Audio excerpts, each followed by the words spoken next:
aí, galera, prontos para mais uma aula? Vamos concluir agora esse tema evolução, dando uma explanação geral do surgimento da vida.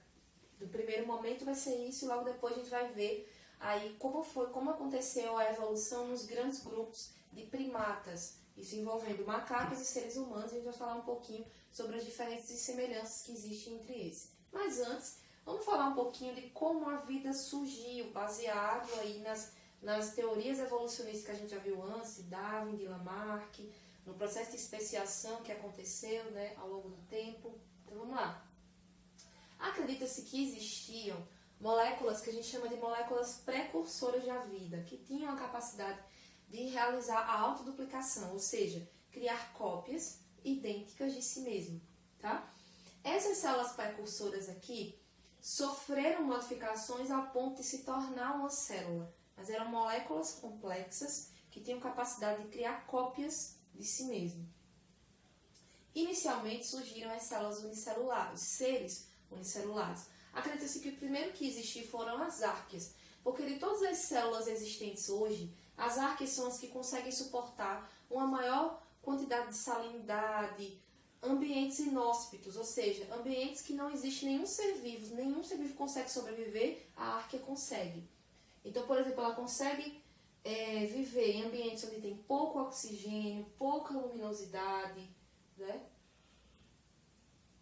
Então, as árqueas, elas são classificadas dentro do grupo das bactérias, elas estão dentro do reino Monera. Então, são os seres mais simples, um dos primeiros que a gente estudou lá no segundo ano, a galera do terceiro ano deve lembrar, que a gente estudou no segundo ano. Acredita-se que a mitocôndria fazia parte, talvez, de uma dessas moléculas precursoras aqui. Sabe que a mitocôndria é aquela organela citoplasmática responsável pela respiração celular. Então, ela vai pegar o oxigênio, tá? E ela vai, a glicose também, junto com o oxigênio, e ela vai quebrar essa glicose com o auxílio do oxigênio, tá? É um processo aeróbico, tá? Que acontece com a presença do oxigênio. Então, a glicose vai ser submetida a vários ciclos de Krebs, fase clara, fase escura, enfim. Então, a gente tem ali no ciclo de Krebs, após a realização aí do ciclo de Krebs, a gente tem a formação de moléculas de ATP. Então, na realidade, posso dizer de fato que quem faz a respiração é a mitocôndria, tá? Não é o sistema respiratório, a gente falou até isso. Respiração celular é a quebra da molécula de glicose com o auxílio do oxigênio, tá? Então, quem faz isso? A mitocôndria. E o sistema respiratório? O sistema respiratório só tem a função de trocar gases. Tá? O oxigênio vai entrar e o gás carbônico vai sair. Mas isso, de fato, não é respiração, isso é troca gasosa. Então, podemos dizer que o sistema respiratório realiza só a troca. Mas quem vai, de fato, quebrar a glicose com o auxílio do oxigênio, que é a respiração, de fato, é a mitocôndria. Essa organela é importantíssima. E por que acredita-se que ela veio de outro ser vivo e se englobou numa célula eucariótica? Porque a mitocôndria tem DNA. É isso mesmo. Que você ouviu. Ou tem pouquíssimas organelas têm DNA, somente a mitocôndria e o cloroplasto. Mas é interessante que o cloroplasto só está nas células vegetais. Nas células animais a gente encontra a mitocôndria com um DNA próprio, que não é o DNA da célula. Então, por isso acredita-se que a mitocôndria fazia parte de outro ser unicelular, ou era um início de um ser unicelular, mas que entrou na célula eucariótica, se adaptou e ficou. Então, até hoje, a gente carrega um ser estranho que entrou e que acabou se adaptando e ficou, que é a mitocôndria. Lembrando que a mitocôndria, já que a gente está falando, né, de assuntos que podem cair no Enem, lembrem que a mitocôndria ela é herdada de origem materna, grande parte, tá?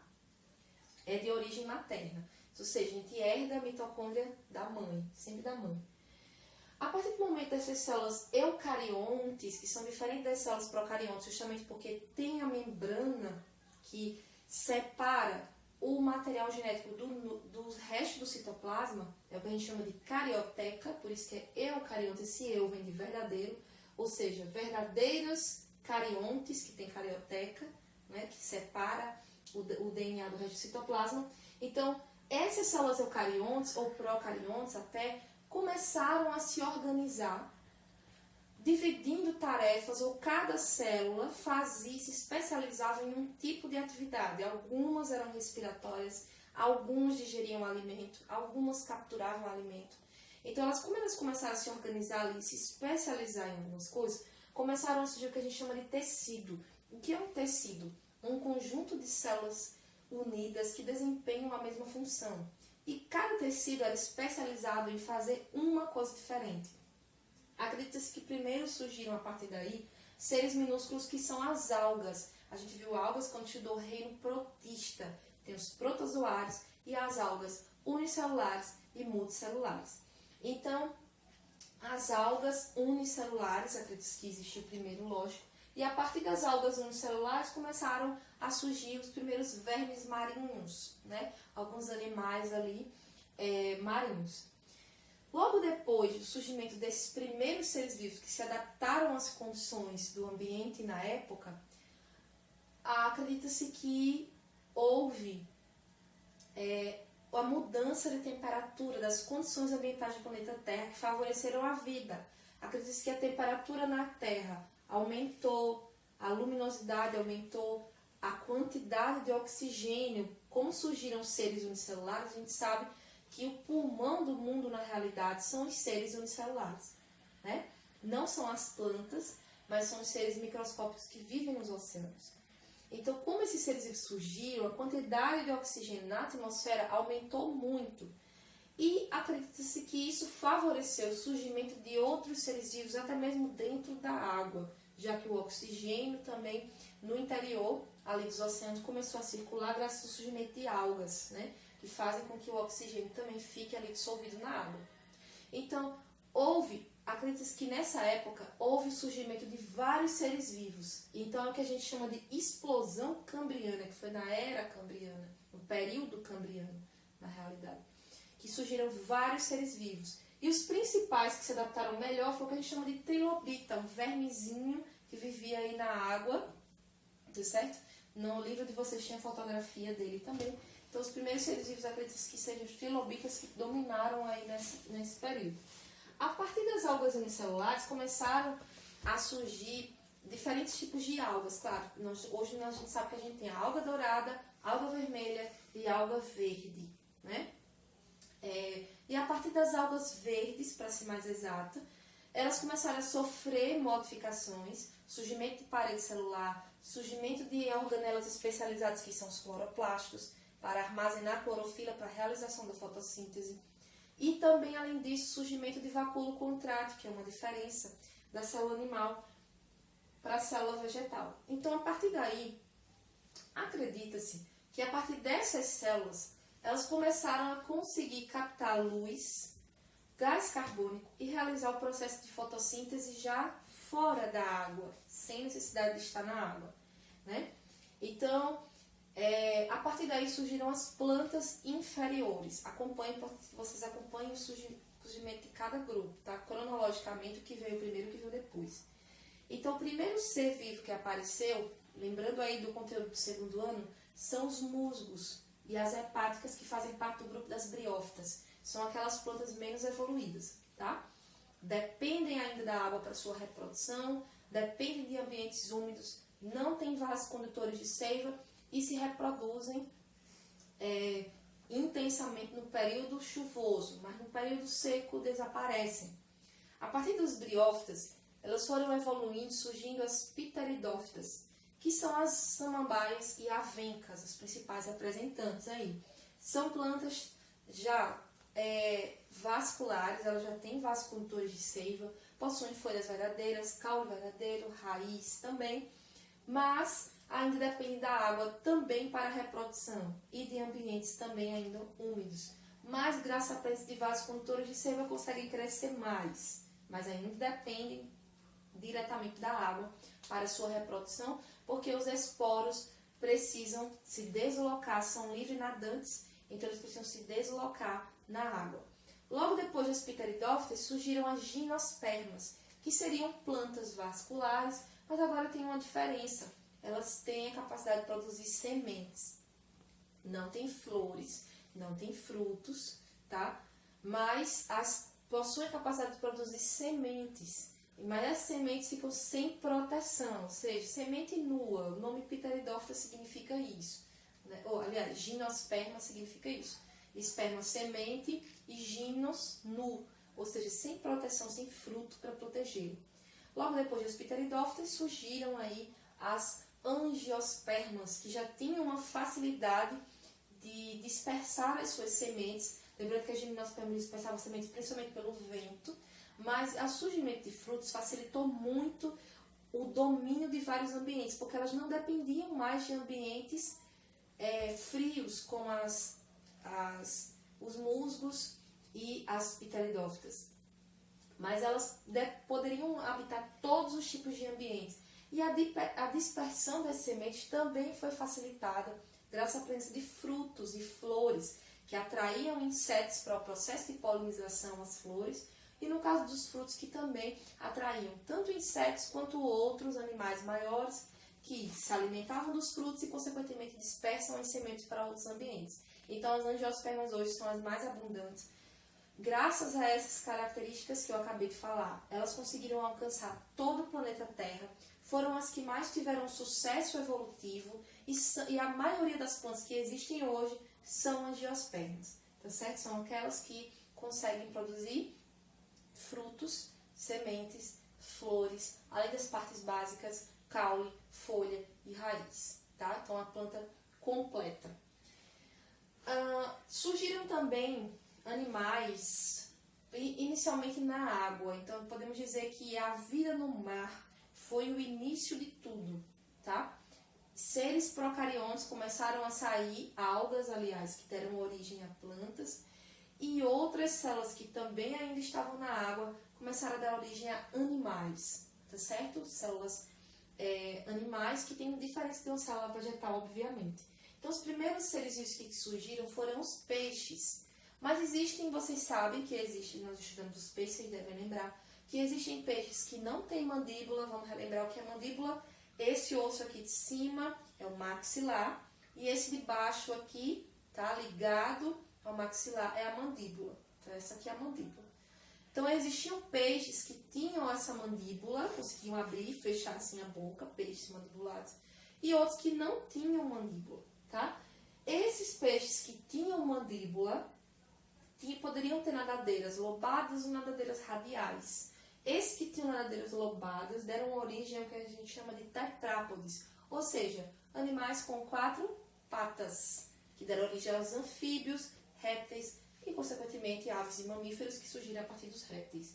E os outros, que tinham nadadeiras radiais, deram origem a peixes ósseos e peixes cartilaginosos, que permanecem na água até hoje. Então, podemos dizer que todos os seres vivos surgiram a partir dos peixes, sim, tá? A partir de ancestrais comuns, aliás, dos peixes, tá? Os peixes, digamos que sejam os primeiros a existirem aí no planeta Terra. Existem alguns, inclusive, que não têm olhos muito desenvolvidos e permanecem no fundo do mar. Existem peixes que têm uma relação de parentesco muito grande com animais muito antigos. A gente comentou isso também quando a gente estava vendo o grupo dos peixes, tá?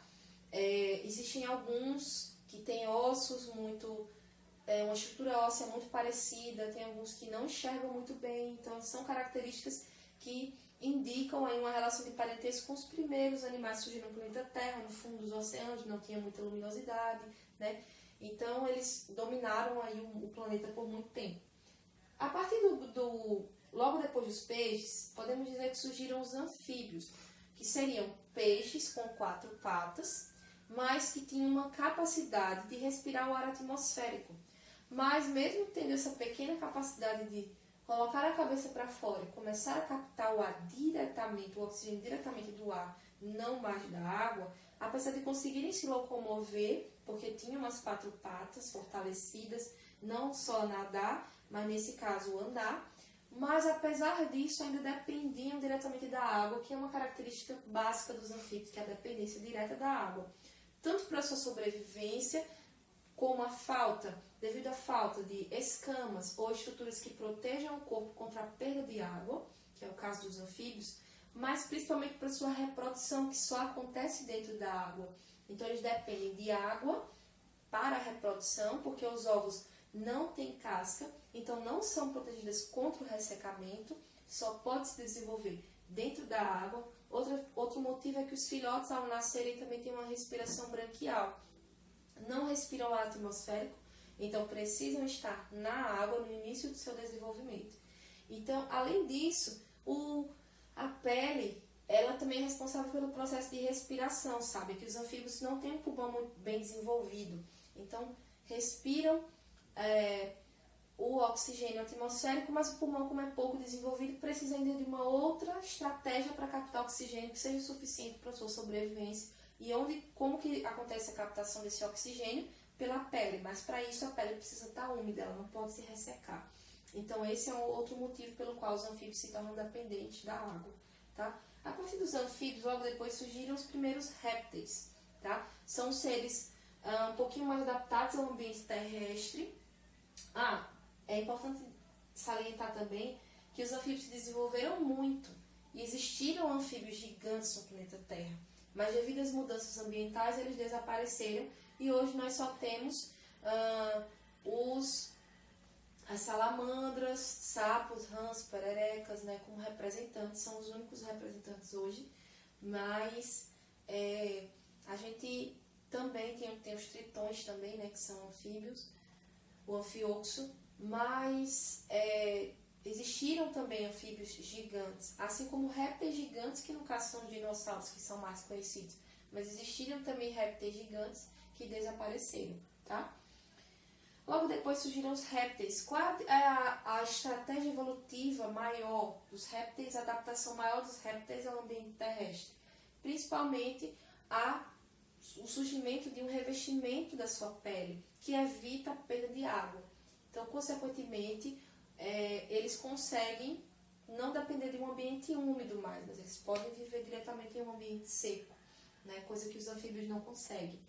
Outra coisa muito importante é o surgimento de ovos com casca e uma grande quantidade de líquido amniótico. Então, isso faz com que o réptil consiga colocar os seus ovos no ambiente terrestre e não precisa cuidar dos ovos. Ele põe os ovos e pode, inclusive, deixar lá, porque a própria temperatura, como é o caso das tartarugas, pode acabar aquecendo, tá, os ovos. Essa é uma coisa também importante. E, além disso, eles podem também adquirir uma temperatura corporal externa, que é a temperatura do próprio ambiente. Ou seja, a depender do local onde o ambiente esteja, uma característica também que os anfíbios têm, eles são exotérmicos. A depender do local onde ele esteja, a temperatura corpórea está a mesma, sempre vai ficar a mesma do ambiente, tá? Então ele precisa, vez ou outra, se aquecer ou sair de um ambiente que seja muito frio, que pode ser nocivo para ele. Ele não tem estratégia para manter a temperatura corpórea constante. A partir dos répteis houve uma divisão, tá? Entre o grupo dos répteis antigos, pequenos, que surgiram, e logo depois se desenvolveram em répteis maiores, que é o grupo mais conhecido, né, como os dinossauros, como a gente conhece. Mas a partir dos dinossauros existia um grupo que tinha capacidade de voar. E esse grupo, que era o Sarcopteryx, e esse grupo é que deu origem às aves atuais, tá? Existem fósseis que comprovam a existência desses dinossauros com asas, né? E eles é que deram origem às aves atuais. E outro grupo foi o que permaneceu no solo, sem a capacidade de voar, que deu origem aos mamíferos, aos primeiros mamíferos, seres aí que tinham a capacidade de alimentar os seus filhotes através de leite, ou seja, aqueles que mamam, né? Por isso esse nome, mamíferos, né? São seres que mamam. E que tem pelos, né, cobrindo aí o seu corpo, tá? Como as aves, tem também uma característica interessante, que é o fato de serem endotérmicos, ou seja, mantém a temperatura do corpo constante. Nas aves, em torno de 40 graus, nos mamíferos, na maioria deles, em torno de 37 graus. Entre os mamíferos, a gente tem também 3 grupos, né? A gente tem o que a gente chama de monotremados, os marsupiais e os placentários. Os monotremados são aqueles mais antigos que ainda põem ovos, como a equidna, por exemplo, né? É um mamífero menos evoluído que ainda põe ovos, tá? No caso dos marsupiais, nós temos o ornitorrinco, também é outro, lembrei, os monotrematos, outro representante, né? O ornitorrinco e a equidna. Os marsupiais são seres que conseguem iniciar o desenvolvimento dos seus filhotes no interior do corpo da fêmea. Só que ela acaba dando a luz a esse filhote antes de completar o seu desenvolvimento. Ou seja, o filhote nasce com desenvolvimento incompleto. E por isso ele precisa ficar abrigado em uma espécie de bolsa, né? Externa, ele pode sair, pode voltar também, que é o que a gente chama de marsúpio. Então por isso que vem o nome desse grupo, né? Marsupiais, é devido a essa bolsa onde o filhote fica abrigado. Ele já nasceu, mas ele fica ali dentro porque ele ainda não consegue se locomover bem, ele ainda não consegue se alimentar bem. Então é um filhote que ainda precisa completar o seu desenvolvimento para poder dizer, digamos assim, se tornar independente. E temos os placentários, que são mamíferos, digamos assim, mais adaptados, né, ao ambiente terrestre, ao seu desenvolvimento completo dentro da placenta. Então o filhote só nasce quando todos os seus órgãos estão desenvolvidos, quando todos os seus sistemas estão desenvolvidos e prontos, né? Então não nasce com partes ou órgãos ou sistemas incompletos, como é o caso dos marsupiais. Ou o caso de fêmeas que completam esse desenvolvimento fora do corpo da mãe, como é o caso dos monotremados que põem ovos, né? Mas que na realidade completam totalmente esse desenvolvimento dentro do corpo das fêmeas. Então, resumindo, é importante que vocês entendam aí a ordem cronológica de surgimento de seres vivos, tá certo? Então, surgiram seres unicelulares, moléculas precursoras, aliás, seres unicelulares, procariontes, em seguida eucariontes. A partir das algas surgiram as plantas, né? A partir de outras células eucariontes surgiram os primeiros seres microscópicos, depois tecidos especializados, depois os peixes. A partir dos peixes anfíbios, logo em seguida répteis. A partir dos répteis houve uma divisão entre aves e mamíferos. Podemos dizer que aves e mamíferos surgiram, né, a partir de ancestrais comuns dos répteis, tá? Então, é isso. E agora vocês vão ficar aí com a continuação do assunto. A gente vai falar um pouquinho agora sobre os primatas. Falamos sobre todos os mamíferos, placentários, monotremados e marsupiais. Hoje a gente vai falar um pouquinho sobre os primatas e também sobre o ser humano. Olá pessoal, vamos agora falar um pouquinho sobre a evolução do homem, mais especificamente eu vou falar sobre primeiras relações de parentesco do ser humano com outros animais existentes, como no caso o macaco, tá certo? Vou falar sobre essa relação de parentesco entre seres humanos e macacos nessa aula de hoje. E na próxima aula a gente fala um pouquinho sobre os ancestrais humanos, tá? Que deram origem à linhagem humana mais especificamente. Então vamos lá. Primeira coisa que precisa ser comentado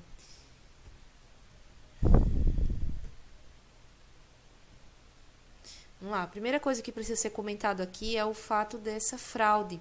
Ficou muito famosa, fraude do homem de Pitdown, na Grã-Bretanha, em 1953. Então, alguns paleontólogos aí loucos queriam ser famosos, e aí pegaram o crânio de um orangotango, quebraram algumas partes para fingir que foram encontrados só alguns pedaços, trataram esse crânio com ácido, e aí disseram que tinha encontrado para que o crânio ficasse com aspecto de velho. E devido a essa fraude, durante muito tempo, muita gente passou a não acreditar nos estudos de parentesco, né, entre seres humanos e macacos. Mas isso durante um tempo caiu em descrença. Mas assim, Charles Darwin ele foi o primeiro a propor isso, né, essa linha de parentesco evolutivo entre macacos e seres humanos. Consequentemente, ele destruiu aquela ideia que existia de que o ser humano não fazia parte desse processo como outros animais, que ele seria fruto da criação divina, né? Toda aquela ideia divina que existia sobre o homem. Mas Darwin ele coloca ele no mesmo nível de outros animais, do mesmo jeito que outros animais surgiram por mutações, né? de espécies antigas, o homem surgiu da mesma forma, né? E ele coloca ele como qualquer outra espécie do reino animal. Só que quando ele falou isso, a ideia se difundiu de maneira equivocada. Quando vocês digitam evolução no Google, nas imagens aparece uma imagem como essa, né? Um macaco aqui vai se transformando, tá aqui o homem no final. Na realidade, essa imagem ela é equivocada. Porque nós já comentamos isso. O homem não veio do macaco. O homem e o macaco tiveram um ancestral comum. Na realidade, o que aconteceu é que um ancestral que já desapareceu deu origem ao macaco e ao homem, mas que já desapareceu. Não é que um tenha dado origem ao outro, mas os dois vieram de outro que desapareceu. Essa é a ideia. Só que surgiu aí um equívoco que até hoje as pessoas ainda consideram como sendo dessa forma. O que Darwin, na realidade, propôs foi isso aqui, ó. Os seres humanos e... aqui estão os homens modernos, os seres humanos e os grandes primatas, né, atuais, eles tinham antigamente o mesmo ancestral comum. Tá aqui o ancestral que deu origem a todos. Ó. Começa daqui a ramificação. Tá? Então aqui a gente já vê outra mudança, aqui a gente vê outra, aqui a gente vê outra, aqui a gente vê outra. Então foram surgindo vários hominídeos ó, que já desapareceram. Surgiu aqui o gênero Homos, o Australopithecus, o Homo habilis, o Homo erectus, o Homo sapiens, o Neanderthals. Então, assim, a gente vai falar sobre todos esses hominídeos aqui na próxima aula. E aqui a gente viu os gêneros chimpanzé, que deu origem a todos, né? O chimpanzé atual, o bonobo, gorila, né? Gênero gorila apareceu aqui. Apareceu aqui, ó, aproximadamente 8 milhões de anos atrás foi que começou essa transformação aqui, essa diferenciação. Mas, na realidade, o que Darwin queria propor era isso. Esses aqui são os ancestrais que deram origem a todos esses atuais. Não é que o gorila atual deu origem ao homem, entendem? Entendem isso. Mas nenhuma espécie atual dá origem a outra também atual. Isso não é possível. E a gente pode ter provas de que realmente essa semelhança ela é até mesmo a nível celular, como assim, ó, dados moleculares, comparação do DNA, por exemplo, sustentam essa ideia de Darwin. A gente vê uma similaridade, né, entre os seres humanos e entre os chimpanzés que a gente não encontra em nenhum outro ser vivo. Então, os chimpanzés são os mais parecidos a nível de DNA com a espécie humana, são os mais parecidos, tá? Então, aqui, ó, camundongo tem um nível de similaridade. Por isso que os camundongos eles são usados em testes de medicamentos que serão usados em doenças humanas, porque também há uma similaridade, né, entre camundongos e humanos. Como são animais menores, mais fácil de serem cultivados, ciclo de vida menor, tudo mais, eles são usados e não macacos, mas poderiam se utilizar macacos também em experimentos, mas geralmente eles optam por camundongos por ser mais fácil o controle, né, um animal mais fácil de manusear, pequenininho, enfim, tem vários motivos aí. Então a gente vê esse grau de similaridade, essas análises moleculares provam isso, que existe sim essa similaridade. E a gente vê hoje a classificação da espécie humana dentre os outros primatas, eles estão dentro do reino animal, no mesmo grupo, né, que é entre o grupo dos primatas aí. Então a gente vê aqui, ó, gorilas, chimpanzés, bonobos e humanos. Tá vendo? Eles estão na família Hominini. Subfamília, aliás, né? Hominini. Então, os seres humanos estão dentro, né, de um grupo maior, um subgrupo, subordem maior aí, que inclui também vários macacos. Ó, a gente vai conhecer aqui alguns. O lêmure é esse. Esses são os gálagos. Os lores, tá? Todos assim têm olhos assim grandes. E o índris também. São outros parentes. Esse é o mandris, tá? Bem famoso aí em alguns filmes, esse macaquinho, por ter desenhos assim coloridos no rosto. Aqui é o mandris também, só que de lado, né? Mostrando que ele não é tão legal assim quanto parece às vezes. Então aqui dá pra ver os dentes grandes do animal. Na realidade, exibir os dentes entre a maioria dos primatas não significa um estado feliz, né? Alguns podem ser treinados para mostrar os dentes, simulando um sorriso de um ser humano, mas na realidade o macaco só mostra os dentes quando se sente ameaçado, né? Tá com raiva, enfim. Aqui tá o colobo, o gibão, babuíno, outros macacos aí. Vamos às semelhanças e diferenças. Primeira diferença, o tamanho relativo do encéfalo. né, dos seres humanos é muito maior do que o dos macacos. Consequentemente, a capacidade cognitiva do ser humano, lógico, maior do que o do macaco. Distribuição de pelos corporais de um macaco é maior do que o do homem. A dentição, o macaco tem os caninos aí, ó, como vocês estão vendo aqui. Os dentes caninos bem maiores do que o ser humano. Apesar de que o ser humano tem ainda os caninos diferentes, mas se tornaram menores com o passar do tempo. E algumas mudanças anatômicas que a gente vai ver aí, né? O tamanho da orelha diminuiu, enfim. Mas muitas coisas ainda permanecem muito semelhantes. O dedo oponível, no caso dos primatas inferiores, a gente vê o dedo oponível na mão e no pé. O que significa posição oponível, dedo oponível?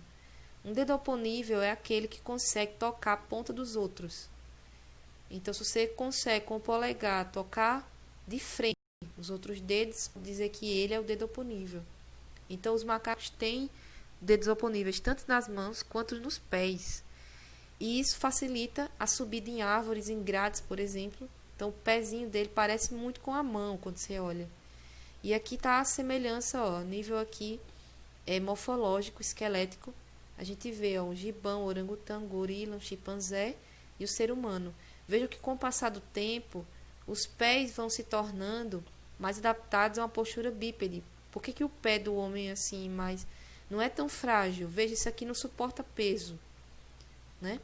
Mas esse pé humano suporta o peso inteiro do corpo. Veja como ele está achatado, dedos menores, né? E esse pé aqui consegue suportar o peso do animal somente sobre as duas patas. Por isso que o gibão, por exemplo, o orangotango, ele não suporta uma postura bípede. Ele tem que suportar o peso do corpo nas 4 patas, né? Mas ele não consegue ficar em pé. Justamente essa é uma das explicações também, o formato do seu pé, que com o passar do tempo foi mudando. Outra coisa que mudou muito foi a coluna. Veja que, olha aqui a postura de um macaco, né? Quando ele está aqui suportado, ele tem que suportar o peso nas mãos, ó, e também nos pés. O pé não consegue suportar sozinho o peso todo. E outra coisa também é a coluna, né? A coluna do macaco podemos dizer que é um formato de arco, né? Mas a do ser humano ela já tem curvaturas, 4 curvaturas. E isso facilita a postura também bípede. Tem uma curvatura aqui tem outra, aqui está a terceira e aqui está a quarta. Então o esqueleto do macaco não é assim. Ele é meio, digamos que mais reto, e quando ele está assim, nessa postura aqui, fica em formato de arco completo. Então, essa diferença também na coluna vertebral fez com que os seres humanos se adaptassem a uma postura bípede. Outra coisa também são a pelve, os ossos que compõem aqui esse conjunto aqui de ossos que a gente chama de pelve. A cintura pélvica, como a gente chama, né? A do ser humano, ela é mais estreita. Veja que a do primata, você vê que ela é bem mais larga. Essa daqui, ela é mais oval, mas consequentemente é mais estreita. Tá vendo aqui a diferença? Ó, essa aqui é da fêmea do macaco, essa aqui é a fêmea do ser humano. Então, se você notar também o osso aí, né? O osso saco, o cóccix, o último osso aí, da coluna, que não faz parte na realidade da coluna vertebral, mas é como se fosse o início de uma cauda, se parece muito com o início de uma cauda de um primata. Mas na realidade essa diferença aqui na cintura pélvica faz com que a fêmea do ser humano tenha mais dificuldade na hora do nascimento de filhotes, de bebês, né? O ser humano precisa de ajuda para poder ter os filhotes. A fêmea do macaco tem o filhote sozinha, sem dificuldade, porque a sua pelve já é mais adaptada para isso. Então ela consegue ter o filhote sozinha, sem tanto sofrimento, né? As pernas também, no caso do ser humano, são mais adaptadas para correr do que a do macaco. Veja que os membros superiores são maiores, os ossos bem maiores.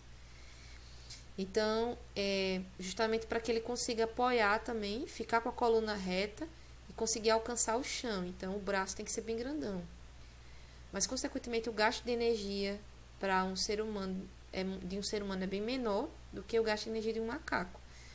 Primeiro, a ausência de pelos, ele diminui os pelos muito, então o calor diminui, e aí ele consegue suar e esfria o corpo mais rápido e consegue manter a velocidade correndo.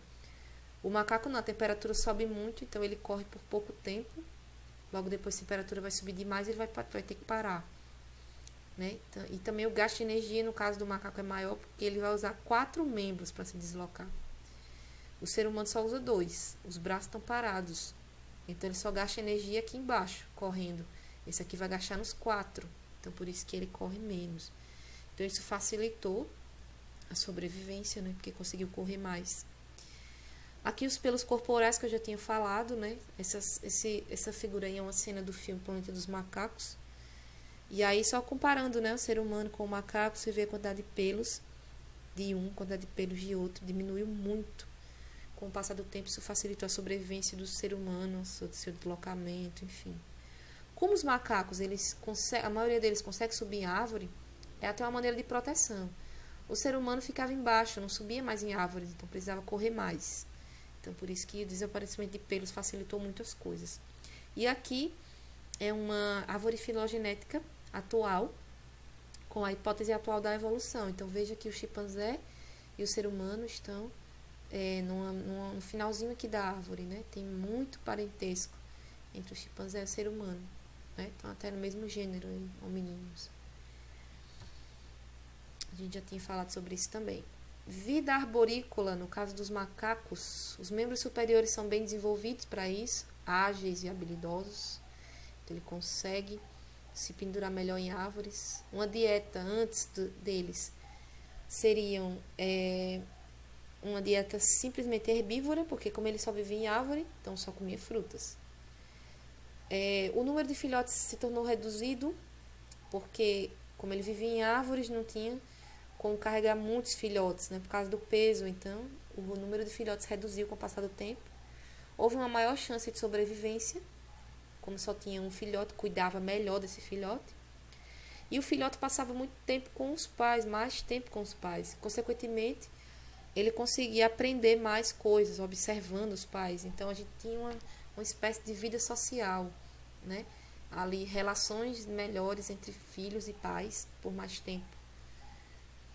Primeiro dedo oponível, né? Isso foi uma tendência aí que aconteceu. No caso dos macacos, não tinham primeiro dedo oponível, assim, tão habilidoso como o ser humano hoje, mas com o passar do tempo isso foi, né? Se desenvolvendo, e olha como o dedo oponível está, isso facilita muito, agarrar objetos, ter uma maior flexibilidade, rotação das mãos, conseguir instrumentos, né, mais complexos, e a mão realmente facilitou as coisas. Outra tendência aí que surgiu foi a questão da visão frontal. Então, a aproximação dos olhos, né, para a região mais frontal do crânio permitiu a eles uma noção melhor de distância. Vejam que a gente sabe que a nossa visão, a gente não estudou isso, né, não deu tempo de estudar no passado os 5 sentidos, mas cada olho ele projeta uma imagem diferente no cérebro, na retina, e o cérebro interpreta a imagem que aparece na retina, que é refletida na retina, que, por sinal, é uma imagem de cabeça para baixo. A imagem aparece no final aqui do globo ocular, invertida, e o cérebro interpreta na posição correta. Então, cada imagem que aparece em um olho é diferente, e as duas imagens se sobrepõem, só que fica um espaçozinho entre uma imagem e outra. É como se uma ficasse um pouquinho para o lado direito e a outra ficasse um pouquinho para o lado esquerdo. Só que as duas, uma está em cima da outra. Então, como tem essa diferençazinha de imagens, a gente tem uma noção 3D. Por isso que a nossa visão é 3D, porque os nossos olhos estão um pouquinho separados, né? Mas, na realidade, a nossa acuidade visual aumentou muito quando a gente tem a projeção de uma imagem sobre a outra.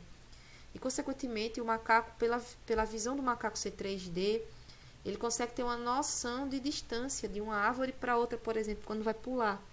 Vejam que, se o macaco não tivesse uma noção de distância da árvore que ele está para a árvore que ele pretende pular, ele poderia cair. E a altura que ele está poderia ser uma queda fatal. Então, ele precisa ter uma noção bem da força que ele precisa fazer para poder chegar na árvore sem errar, né? Porque se ele olhar para baixo, ele tem que ter noção da altura qual ele está. E ele consegue ter todas essas noções de distância, de percepção, por causa da sua acuidade visual. Percepção de cores também, é o que a gente chama de visão binocular. São dois olhos que na realidade projetam a mesma coisa. Característica essa que a gente não vê nos insetos, como a gente falou, como é o olho dos insetos, né? Um olho dividido em várias partículas pequenas, e cada olho daquele projeta várias imagens, mas que não se sobrepõem umas sobre as outras. Consequência, o inseto consegue ter uma maior capacidade visual, ele vê tudo que está na frente e dos dois lados e até atrás, mas cada imagem que aparece não tem uma qualidade muito boa. Essa é a desvantagem. Ele consegue ver tudo a 360 graus, por isso que é difícil matar uma mosca, porque se você chegar por trás ela vai ver, do lado ela vai ver, do outro lado ela vai ver, na frente vai ver. Então o olho na realidade está posicionado nas duas laterais, então ele vê tudo. Coelho também é assim, tem um olho de um lado e um olho do outro, mas ele vê tudo ao redor, mas vê com menos qualidade de imagem do que o ser humano, né? Mas no caso do ser humano, ele tem a desvantagem de não ver o que está atrás e ter uma visão mais falha nas duas laterais, mas consequentemente a visão da frente é mais perfeita, né, do que outro animal. Outra tendência evolutiva que também apareceu com o passar do tempo foi a passagem, digamos assim, o tanto de tempo que um filhote passa com os pais. No caso dos macacos, eles são os primatas, na realidade, do grupo dos primatas, são aqueles que passam o maior tempo com os filhotes de todo o reino animal, né? Então, a espécie humana demora mais para chegar na idade adulta do que um macaco, né? Mas um chimpanzé, na realidade, quando nasce, aqui está um chimpanzé e aqui está um ser humano, uma família humana. O chimpanzé, na realidade, quando nasce, o filhote de chimpanzé, ele já nasce bem mais evoluído do que um ser humano, um bebê humano. Mas com um ano depois, o ser humano já ultrapassa o chimpanzé em muito no seu desenvolvimento. Porém, demora mais a chegar à fase adulta do que o chimpanzé. O chimpanzé chega mais rápido. Qual a vantagem de demorar a chegar à fase adulta? A vantagem de se desligar mais tarde da mãe é que ele tem a chance de aprender mais coisas com a mãe. Então, consequentemente, ele consegue observar a forma de alimentação, ele consegue aprender a falar, ele consegue aprender a se relacionar, não apenas se alimentar, mas ele consegue ter princípios de uma vida social, né? Então, a gente vê isso com os primatas. Eles catam piolhos uns dos outros, eles aprendem, né, a construir, a pegar objetos, a fazer coisas.